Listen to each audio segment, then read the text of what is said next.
Hello everybody and welcome to the DisruptAbility Podcast. Today we're talking to wellness warrior Katherine O'Keefe, and we are talking about a stage of life that all women, including women with disabilities, will go through. Perimenopause and menopause. So take out your notebooks because she gives us some fantastic tips on how best to navigate our way through this stage of life. Thank you for listening. So hello everybody, I'm absolutely delighted today to welcome Katherine O'Keefe, wellness warrior, on our DisruptAbility podcast. And I have heard Katherine speak twice around perimenopause and menopause, first at the M Word up in Dublin and recently in the Kingsley Hotel in Cork. And I know that social inclusion is really important to Katherine, so I asked her to come on the DisruptAbility Podcast because 100% of women, whether you're able-bodied or disabled, you will go through menopause just like you went through puberty. So we're going to talk about everything to do with menopause, Katherine. Yes, yeah, for sure. Thanks for having me on, Claire. It's great and it's lovely to see you again. It's always great with technology when you can see women you chat to and meet, and makes it so nice to see face to face. Yeah, it's brilliant, brilliant. So welcome. All things menopause. All things menopause. Do you want to start by telling us a little bit how you got into the space? Yeah, sure. I guess I've probably taken a bit of a convoluted path to get here. My background was I studied business. I was in the corporate world for many years, for about 25 years, and then basically kind of towards the end of that, I kind of was going back to, I guess, more looking at health and wellness, and I studied and became a qualified homeopath, and studied nutrition, anatomy, disease, etc. And kind of that was something that my mum was very passionate about when we were younger. So I guess it was always there, except I probably hadn't taken any action on it. So I left banking and I took a year or so out with the kids. And then basically, I had met Aisling Grimley of My Second Spring when I was studying as a homeopath, and she set up a website dealing and talking about menopause. So I started blogging for that, and then kind of probably about a year ago, I realized, really women need knowledge, and there's so many different stories out there in terms of menopause and perimenopause, and there's a lot of unknown, there's a lot of fear mongering, there's a lot of scary stories as well, when in actual fact, if you sit down and you can just listen to some of the basics, you can flip that and it can become quite empowering in terms of knowing how you can navigate it yourself. So I guess for me, and obviously too, I'm 49 now, I'm probably right at the peak of perimenopause.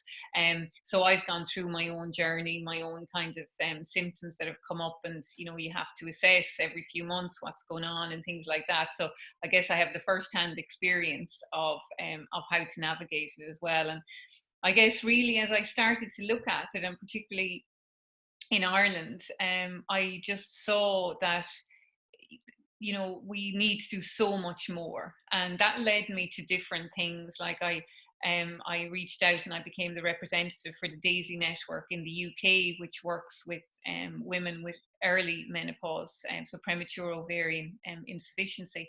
And then I met Diane Danzebrink and we started the campaign, to make menopause matter. So kind of one thing has led to the other, but I guess underneath it all is, as you know, I'm just really passionate about trying to ensure that all women understand what's happening and understand how they can help themselves.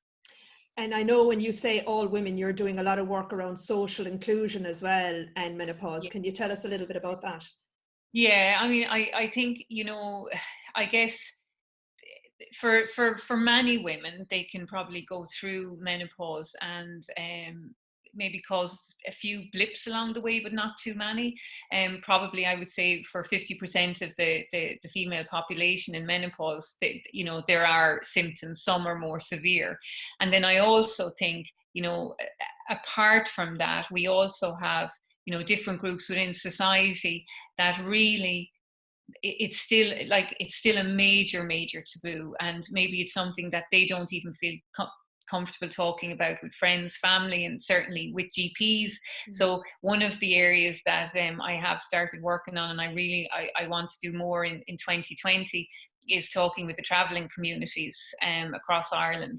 And certainly, the groups I've spoken with all so far, I mean, they're so receptive. They are so keen to learn more and to find out what they can do, really to help themselves, but also to help other women within the community. And I think really,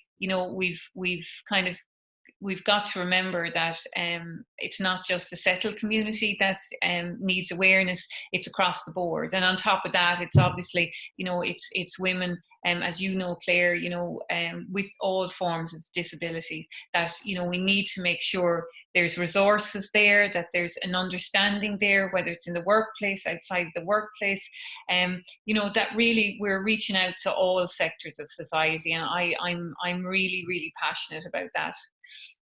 Brilliant. Okay, so this is a very inclusive podcast for all women. No matter where you are on your journey, it's about information. What we're doing here is we're two women. I'm 52. So my God, you look so much younger. Wow. Wow, you look so much younger. Wow. But I've learned a lot in the last year around self-care and eating properly and being happy that this is, I was getting very caught up in, I'm not sleeping. Oh, things are, I haven't had a period in 3 months. I'm irritable. And I was getting all caught up in that instead of, now I have a toolkit, and it's like, every woman goes through this, and it's just about knowledge. I think I didn't know much about it. And as you even use the word there, taboo, there's too much silence around it. And we're Generation X, and we need to break that silence and say, hey, we're still working. We are full members of society, and we want our needs taken into consideration, and we want to be understood at this stage of our life. And I think we are the wheel of change. I really do. This generation, I think, I have 3 boys, so I can't comment on girls, but certainly I know for my nieces, by the time they hit menopause, it's going to be open, it's going to be out there, it's going to be as accepted as pregnancy. It's just going to be the inevitable part of life that it is. That wheel is definitely churning. I think 2020 is going to be a big year for Ireland. I think there's a lot happening. I think there's a lot of us like yourself who are really passionate about spreading the word and helping other women. And I think the work that the Department of Health are doing with the Women's Task Force, that can only be a good thing. I know things won't change overnight, but any little bit of conversation that we can have around menopause is all good. Even, sometimes I even think when I read a negative article about menopause or something, or it's a negative slant, I'm kind of thinking, but it's out in the open. It's being talked about, so I think that to me is, it's all signs of it becoming more acceptable within society to talk about it. Now listen, it is still, we do have a long way to go, but I think we're certainly on the right path. We are. So let's get started. What is perimenopause? So to me, it's all about perimenopause, right? So, perimenopause really is when all the symptoms start. And I guess the most important thing about perimenopause is how gradual the symptoms are.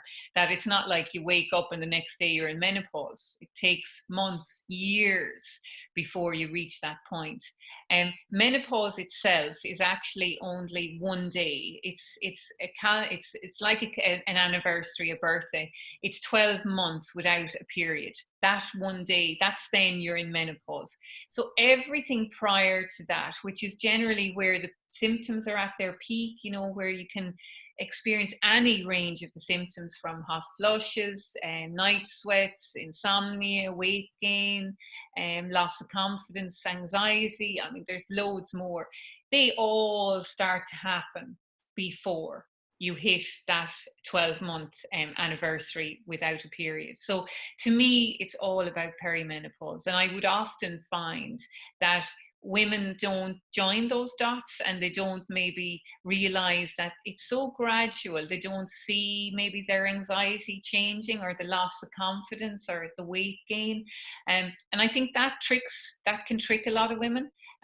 So, you know, I think that's very important to understand. It's the gradual reduction in your hormones. So your estrogen, primarily your estrogen and your progesterone. Testosterone, yes, but for a lot of women, not as much as the other two. And then you basically, so then you have your menopause, which is that 12 months without a period. And the tricky thing here, Claire, is that you could then go 6 months and here comes another period. You could then go another year and, you know, without a period. So it can all be, there's no kind of flat line or such. It doesn't follow a nice routine. It doesn't follow a nice standard as such. For every single one of us, we'll experience it differently. You know, I might have hot flushes or night sweats. You know, somebody else might have severe anxiety. You know, somebody else could have vaginal dryness, and somebody else maybe, you know, aches and pains. So it's extremely different in terms of how we all experience it. So, you know, and then of course after menopause you go into post-menopause, which is the years after. And again, you can, not always the case, and it wouldn't be the average, but you can have some symptoms that can continue in. The one that's most common to continue into post-menopause would be the hot flushes. But generally, I think you'll find that, you know, once you hit menopause, that things can start to, for some women, they can start to ease off a bit. But again, it really, really depends. For me, I guess I am a firm believer that if you have a lot of stress in your life and you have chronic ongoing stress, then your symptoms can go on longer, and your symptoms can manifest in a tougher way. I would see time and time again that stress is a real killer in terms of accentuating the symptoms. You know, that makes sense. Absolutely. A lot of what you say makes sense. Perimenopause sounds just like life, really, isn't it? Like, life is different for all of us, and perimenopause is different for all of us. We all have our own unique experience during our lifetime and during our perimenopause. And, you know, everything you've said just makes total sense. And it's about having the toolkit. The stress, I remember learning years ago, because I am vision impaired, and a doctor saying to me, you know, I was like, what can I do? And he was like, well, look, stress will make any condition worse. And I always say that to people, no matter what you have going on health-wise, if you're stressed as well. So managing our lifestyles is key, isn't it? And looking after ourselves. Big time. And it's too, like, obviously, like, there's different choices that we can all make in terms of how we navigate through menopause. You know, there's complementary therapies, there's HRT, but regardless of which you pick, whether it's HRT or you know, complementary therapies, you have to do the lifestyle. You have to manage the stress. You have to get the exercise. You have to eat well. You know, to me, they're the non-negotiables, that regardless of what you're doing, you still have to do these things. You know, and I certainly feel that for a lot of women, HRT can be a lifesaver and can be a really necessary part of their life and of their toolkit. You know, it's so personal in terms of what works for you. And I firmly believe that if your symptoms are so severe and, you know, your life is being disrupted, you have to look at you know, what options are best for you. But always on top of that, you have to look at lifestyle. It's just, you know, you know, to think that you'll do anything, even if it's taking herbs or it's taking HRT, and to think that that alone will resolve everything for you without doing the other things, in my personal view, is that, you know, that won't work. You have to balance it, you know, have to balance everything up. And, you know, I think definitely, I think stress is probably, look, we're in a very stressful age as it is. So, you know, it's different to, say, our grandparents' time, or, you know, even our parents' time. I know I was talking to a woman last week, and she was basically telling me about her mum, who lived until the age of 92, but she lived in the middle of the country. You know, we were talking about dementia and so forth, and it was interesting. You know, she was kind of saying, you know, her mum, she would have watched TV. That was it. She would have had a landline. That was it. She spoke to her daughter once, you know, every day. Social interaction, yeah, she'd go into town maybe once a week or whatever, and she was quite active. But for her, like, she didn't have the stresses that we have today. You know, it was like her life was very calm. And this is what her daughter was saying, that, you know, really, you know, her day was filled with, like, getting up, you know, her breakfast was you know, a relaxing activity. There constantly wasn't a phone to be checked, or, you know, social media to be checking in and out of, or emails or anything. None of that. So in a way, it's kind of, now I know that's idyllic and we can't all live like that, but certainly I think managing our stress and having the digital downtime, I just think is so important. No, it's huge. One of the speakers at your event was Dr. Mary Ryan. And yeah. I remember her saying, just if I remember the statistic correctly, she was saying like 30% of women are very symptomatic, and she reserves that for HRT, but so much can be done with lifestyle. And she literally started with breakfast, lunch and dinner and lifestyle, and really cutting back on the alcohol, which was quite amusing, because hands started shooting up at the conference going, but what about the glass of red wine? What about the gin and tonic? And she's like, girls, will you cop on? It puts a lot more pressure on our livers and on our bodies, doesn't it, alcohol at this stage of our lives? I guess I probably refer to those, as I kind of call them, the nutrient robbers. And, you know, that's, you know, alcohol is smoking, sugar, you know, they're certainly, some of them, stress, but alcohol is a killer. And particularly for anyone who's dealing with hot flushes, night sweats, alcohol is just going to exasperate things. So it's kind of, you know, and I guess there's definitely a habit, or, you know, women have gotten into a habit of, you know, the glass or two of wine during the week, not necessarily, you know, as well, obviously, as at the weekend. And, you know, unfortunately, our bodies just don't want it, you know. And sometimes I think maybe it's been used as a little bit of a, you know, just to calm things down and, you know, maybe relax yourself a bit. And, you know, I guess what I would probably say is, you know, there's a lot of other ways that you can achieve the same kind of little Zen moments, if you want to call them that. And it's really, really important to understand your liver is already working so hard because of all the processing that it's already doing on a daily basis for your body. And when you put alcohol in on top of it, you're asking it to work like at a superhero status, and we can't keep that going, you know. And that's where and then the other thing is, like, you know, everything starts with the liver. If you put your liver under more pressure, you're actually putting everything under more pressure. So, you know, often if someone needs to kind of, if they're having severe symptoms, I'd often find that, you know, the liver can be somewhere that you need to start, that you need to do simple things to kind of help the liver. And, you know, that then can start moving the energy along and moving things along. But certainly, you know, I have to be honest, we drink too much in this country, and particularly women. And a lot of it is habit drinking as well, you know. For sure, Claire, for sure. Yeah. Now, I've been drinking all my life, all right, like most Irish women. And last year I was having terrible time with sleep and night sweats.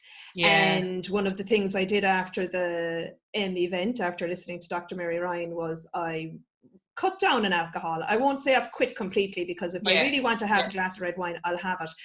And I also red wine is good, right? I mean, I would drink red wine, and of the two of them, red wine is the one that contains probably, you know, some antioxidants and has more value. A good red wine than, say, white wine, and white wine, you know, is tougher on weight gain. So, you know, red in moderation. Well, I find it hard to quit things completely. I don't know, it's just the way my brain works, and I'm like, look, my life on this earth is finite, you know. I'll cut down rather than say I'm quitting, I'm never doing it again.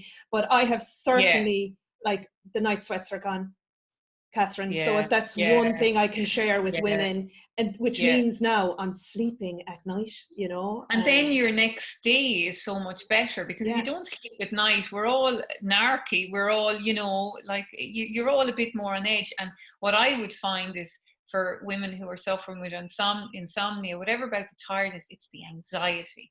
The anxiety takes a direct impact from the lack of sleep.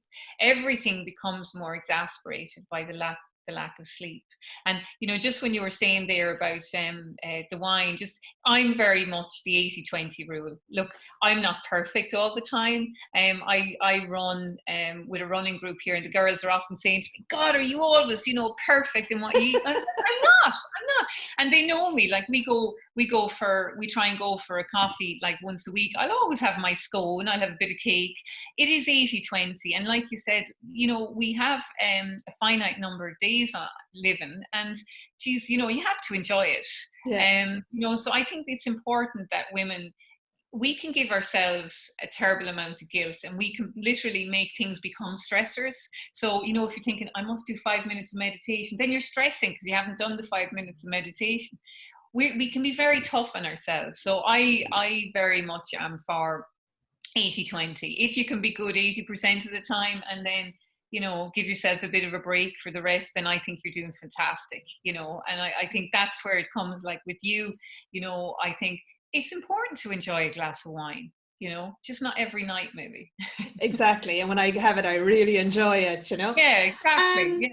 So what should women do? I remember at the event you were saying, get your bloods done, do your DEXA scan. What advice? What are the basics? That I guess I talk about the I call them the 5 M's, I guess. So the first thing is the MOT. So it is, you know, having a trusted GP, someone that you're comfortable with. If you're not comfortable with them, you know, do talk to friends, do look for someone that you feel is experienced in menopause, that knows the most recent research on HRT and is comfortable with it. HRT has changed massively in you know, in the last number of years, and I think it's really crucial. And that's one of the things, like I was talking about in Cork, it's really crucial that women understand. A lot of women think HRT is just a tablet. You know, so it's really important to understand the different choices of HRT, you know, the patch, the gels, the topical, and the vaginal estrogen and so forth. That's imperative that women understand the choices they have there. So, you know, have a good GP, get your bloods done. And when I say get your bloods done, this isn't to check, oh God, I'm day 50 in perimenopause. Nothing's going to tell you that until you literally are at menopause, where your FSH level goes very high.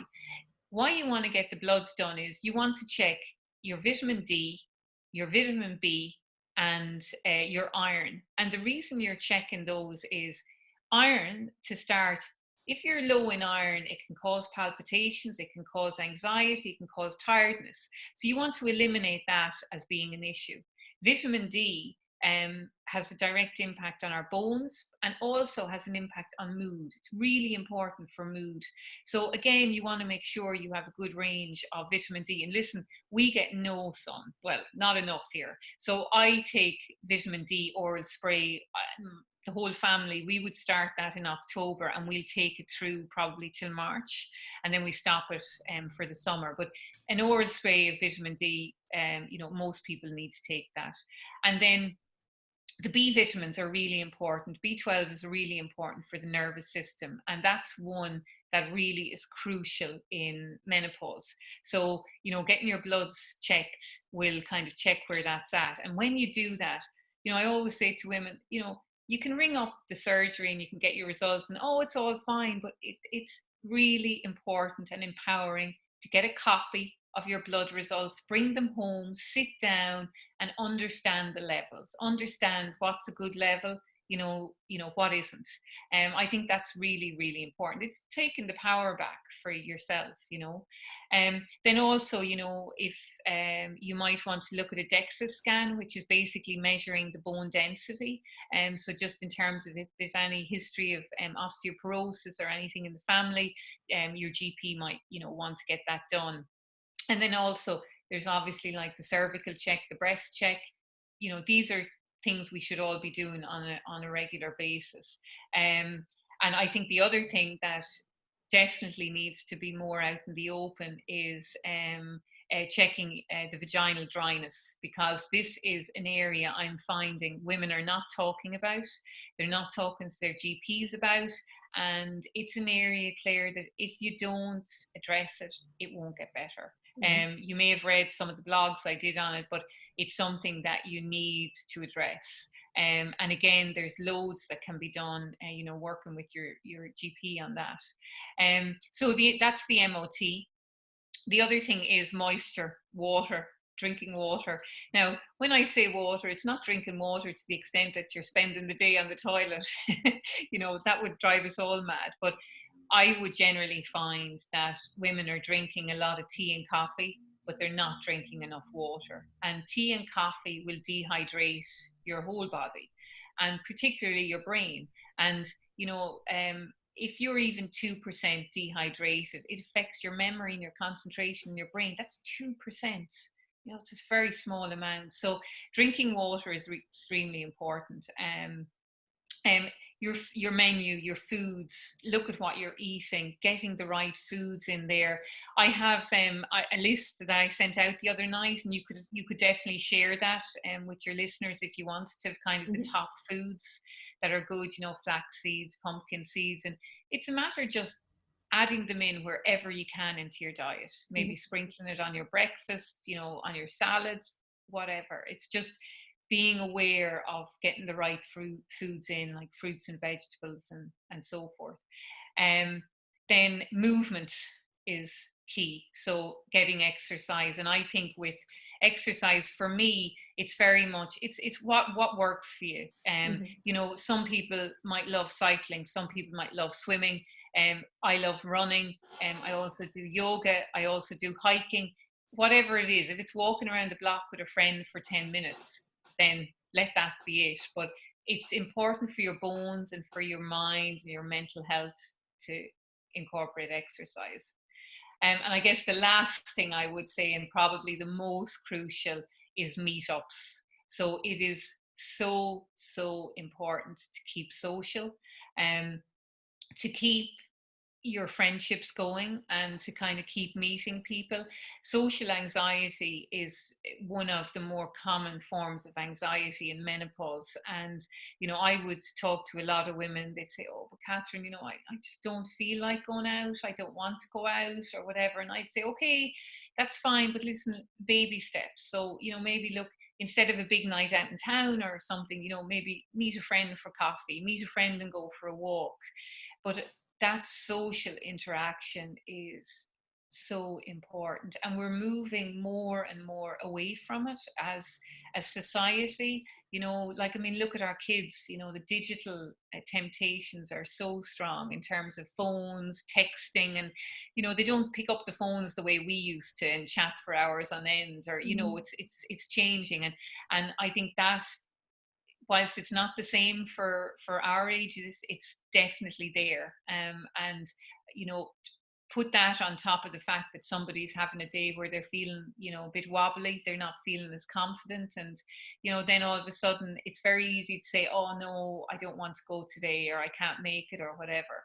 Whereas in actual fact, by going out and by meeting someone, you'll always feel better. And sharing too what you're going through, I often find you'll be stunned with what other people will tell you, you know, because we all might assume everything's perfect for someone else, and it's never the case, you know.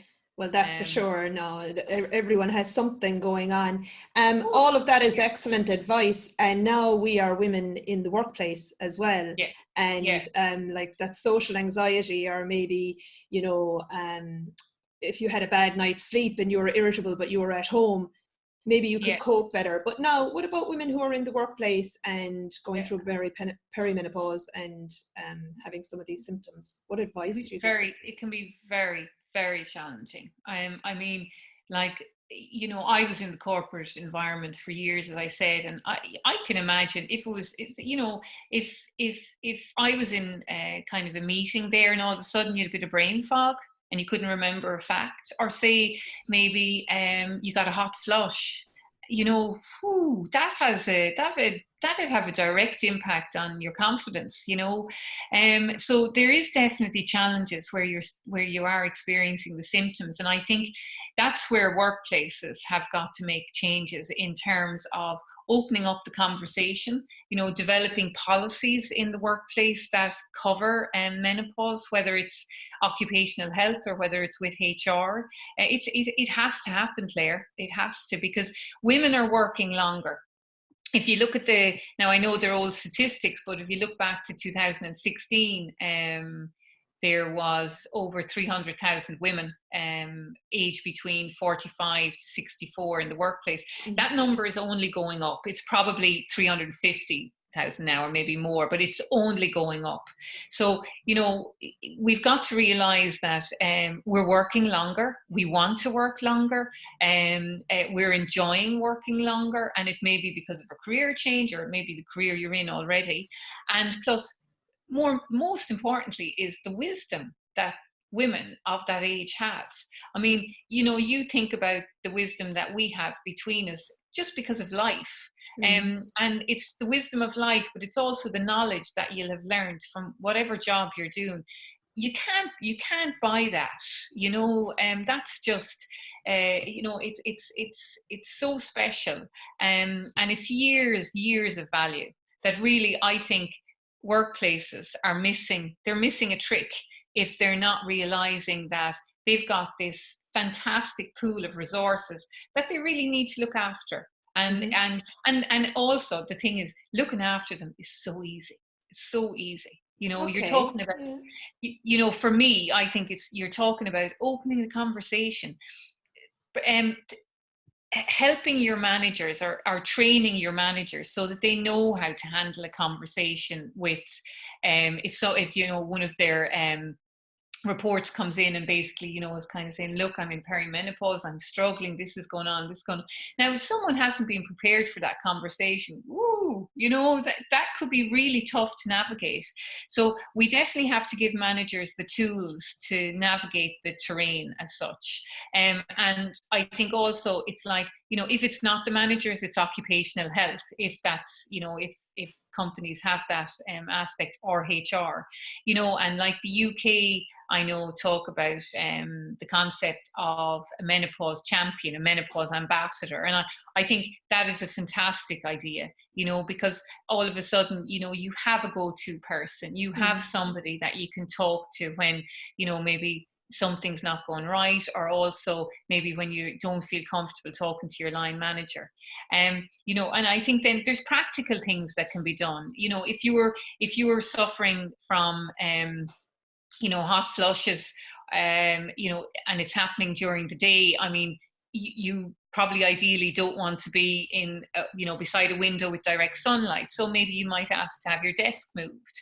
You know, it's making sure you've got access to a water cooler, that there's, you know, water is always available.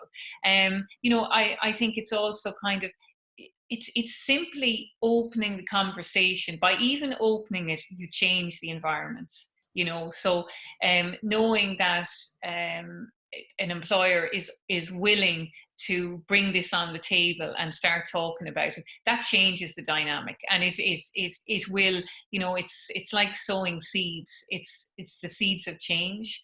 And I definitely think more workplaces are going to go in that direction in the next year. I mean, it's happening in the UK, where we lag a bit, but it's definitely going to happen. It's just a matter of time. And I think, going back to the work that the Women's Task Force is doing with the Department of Health, I mean, one of the things we'd raised with them was the workplace, and they're well aware of that, even from the perspective of the department, because obviously, they've got a lot of women working with them who are of the exact same age profile.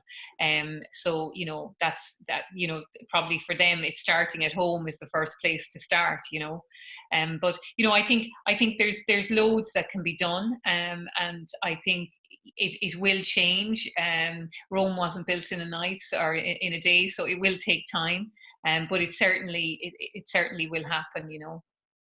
Katherine, that's fantastic, because I really believe that all women, are a very valuable resource to the economy. So I was going to ask you the question, what advice have you got for Irish employers? But you've actually answered it. It's like, open the conversation, train the managers, talk about occupational health, and women of our age in the workplace is only going to increase. So look after us, because we look after you if you look after us. But it's just about talking and information and having it out there, and not making a joke of it, like taking it seriously and not frightening women about it. Some women will sail through perimenopause and menopause and never have an issue. It mightn't be an issue, but for the women that it is an issue, that people understand it and it's not just a joke. I think that's important, Claire, what you're saying there, because listen, we've all heard the stories. We've all been in the situations where it has been slagged off and it has been made a joke. And I think I would say that doesn't happen anymore about pregnancy. And I think we need to be in the same situation when it comes to menopause, because that doesn't help, that whole concept of the taboo and the shame and the aging that a lot of women carry around it. And I think that all comes from people making a joke of it, and I think that's where it's imperative the change has to happen. Like I was on Friday night, I don't know if you saw on Instagram, I was asked to go and talk do a home talk. And I went and I spoke to 6 couples, so which was fantastic, because, obviously I've talked to mixed audiences before, but not as concentrated as this. So it was basically 6 couples, and I have to say the guys now we did have a few laughs, we definitely did, but in a nice way. But my God, they were fantastic in terms of they were nearly more attentive than the women, and they were just but at the end of it, like that we were chatting and whatever, and they were kind of, one of them was like, oh my God, you need to talk to my sister, was I got that off someone, and it was like, more people need to hear about this. And he was like saying, and one of the guys was like saying, there's a woman that's working for me, and now I know she's definitely in perimenopause. And he said, because and he was just telling me, and he said over 6 to 9 months, she has just become more nervous and whatever. And he's had conversations with her, but not obviously as direct as, opening about menopause. And he was basically saying, God, I could tell by him, the next conversation he has with her is going to be so different, because he's going to be so full of empathy that he now understands what's going on for her. And listen, Claire, that was one person, that was one manager. I mean, there's thousands out there that need to understand that, listen, this is what's going on. And sorry, just to say, it's not just men either. It's also women, because obviously these days you can have a younger woman who might be a manager of someone who's older and in menopause. And you also have early menopause, which is on the increase. So, it's really important that we're talking to everyone, and we're just basically just educating people in terms of what it looks like in the workplace. And it's, don't jump to one conclusion and decide this is it. You subtly have to kind of chat to someone, navigate through it, and you know, see how you can help each other. And, you know, I would often say to people too, you know, if you know there's someone in your team and they're struggling, you know, just go for a coffee, just give them a break, and just let them know they have a bit of support, you know. And that's, I guess, where the menopause champion or ambassador, it comes back to that, because really then, you know, you're not on your own, and it's back to loneliness again. Yeah. You know, for some women, menopause can be lonely. So knowing you kind of have someone to talk to, you know, is so important. So Yeah, important. so true. No, you're not alone. Let women know out there you're Yeah, not alone. exactly. Yeah, I yeah, love that idea of inclusion and bringing men into the conversation as well, because yeah, we love men. yeah. You know, men love Yes. women, women love men. Yeah, We have yeah, sons, we have partners, we have fathers. You know, yeah, like they have to know the conversation, just like yeah, they go through puberty, and maybe they go through andropause as well. We can have a whole yeah, other yeah, conversation around that. yeah, yeah, So men need to be at the table. yeah, Women from everywhere. We're such a diverse nation. I think yeah, us Irish women could learn so much from the diversity of women that we have now in the country, from all the yeah, different geographies of the yeah, world. You know, yeah, if we yeah, share what yeah, your culture yeah, does yeah. around this Hear what time works. Yeah, and at yeah, work, I mean, yeah, we could make this yeah, fun, you know, yeah. like Big, we big could time. really get excited We- around having this conversation and learn so much from other cultures and other And from each genders other. and from Yeah, each other. like because I for definitely for now, look, you know, anyone who's, again, who has severe symptoms, I'm lucky I don't, and I have my toolkit. I tweak it whenever I need to. I mix, you know, whatever I need to. But I think for me, I guess I see the positive power that can come through. And I guess, look, I'm very lucky, Claire. I'm, you know, and you know, I don't mean to be, you know, I'm just being honest. I know I'm lucky that I can manage it. I know I'm lucky that my symptoms aren't as severe as a lot of other women. And, you know, but I know I'm so lucky because the work that I'm doing, I love it. I absolutely love it. Like, I love helping women. And I love to see that we're able to make a change in someone's life. And I've seen that happen. And, you know, I think we need more of that, and it's getting to more women. I remember when I was in talking with the traveling community back there, I think in November, whenever, you know, one of the women at the end, she said, it was a packed room, like I don't know many, but there was a lot, and one of them just said at the end, you know, every time she'd gone to her doctor, all that was talked about was dryness, and she said, I thought I knew, she said, but I never knew there was even the word vaginal dryness. And I kind of and she said, I wish you were here 10 years ago. And I just thought, you know, that's what we need to do. We need it to be that there's no one in a room anywhere in 10 years' time that doesn't know what's going on in their bodies, that doesn't understand the impact of the hormones and what's happening. And, you know, so that's where I just think, you know, it's so important. The more we can talk about and the more people we can talk to about it. Absolutely. Katherine, you're fantastic. You know, I'm so delighted. I try. I hope this is a very informative podcast for everyone who wants to be inclusive in society and in the workplace, and onwards and upwards. I hope you get into more workplaces this year, and especially on the social inclusion side, around information and perimenopause and menopause and women. Keep going, and I'll keep going on my side. Same, and Claire, you know, keep going with what you're doing. It's like all of this is so important. Women, I know Diane Danzebrink made a quote there before Christmas. What was it? Something about together as a team. I can't remember exactly, but you know what? You put a group of women together as a team, and something magical happens. You know, united, we're so much stronger. Yeah, I agree 100%. Thank you, Katherine Okay. O'Keefe, Wellness Thanks, Warrior. Claire. We'll talk soon. Cheers.